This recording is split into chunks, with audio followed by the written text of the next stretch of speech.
Bonjour, donc nous allons corriger cet exercice qui parle d'équation de tangente.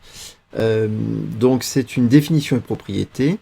On nous dit soit f une fonction définie sur un intervalle grand I est dérivable en x0 appartient à grand I, soit cf la courbe représentative de petit f dans un repère orthogonal, la droite passant par m0, donc de coordonnées x0, f de x0, et de coefficient directeur f' de x0 est appelée tangente ACF en M0. Cette tangente T a pour équation y égale f' de x0, facteur de x moins x0, plus f de x0. Alors, tout d'abord, c'est une définition et propriété. Pourquoi? Parce qu'on définit la tangente, cette fameuse droite qu'on va appeler la tangente donc, à la courbe en M0. C'est celle qui passe par ce point-là, qui est un point de la courbe, et dont le coefficient directeur va être donc le nombre dérivé de la fonction x0. Donc on l'appelle la tangente. Et pourquoi c'est aussi une propriété? Parce que cette tangente, elle a une équation que là, on va démontrer. On va démontrer que l'équation de la tangente a cette forme-là. Donc, c'est ce qu'on demande de faire. Alors, évidemment, on va partir de ce qu'on connaît. Ce que l'on sait, c'est que T est une droite, et donc c'est une droite, et c'est une droite qui va être non verticale, puisque la fonction est dérivable en x0. Quand une fonction est dérivable en 0, ça admet une tangente non verticale. Donc, non verticale, c'est-à-dire non parallèle à l'axe d'ordonnée. Donc, on va partir du fait que T est une droite non parallèle à l'axe des ordonnées.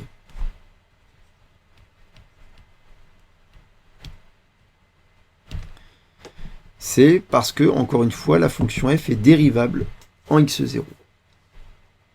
Et donc, puisque cette tangente est non parallèle à l'axe ordonné, donc, cette tangente, elle admet une équation réduite de la forme y égale mx plus p. Toute droite non parallèle à l'axe des ordonnées admet une équation réduite de cette forme. Petit m, c'est le coefficient directeur, et p, c'est l'ordonnée à l'origine. Or, on nous a imposé que le coefficient directeur de la tangente, c'était f' de x0.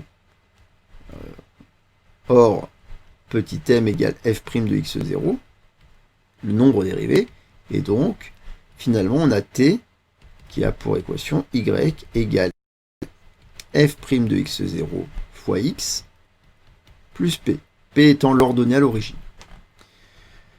Bien. Ensuite, on va utiliser le fait qu'on connaît un point particulier. En fait, on va déterminer P, parce qu'on connaît un point particulier de cette tangente. Or, le point M0 de coordonnées x0, f de x0, on sait qu'il appartient à la tangente, puisque c'est le point de tangence. Il appartient à la courbe, mais il appartient aussi à la tangente. Et donc, ces coordonnées de M0 vérifie l'équation de la tangente, puisque c'est ça être une équation de droite, ou de courbe, c'est une équation, c'est une égalité qui n'est vraie que pour les coordonnées des points de la courbe, donc ici de la tangente. Donc ça signifie que l'ordre y de M0, l'ordonnée de M0, c'est-à-dire f de x0, c'est l'ordonnée du point M0, c'est égal à f' de x0 fois l'abscisse de M0, c'est-à-dire x0, plus p. Or, avec ça, on va pouvoir trouver p.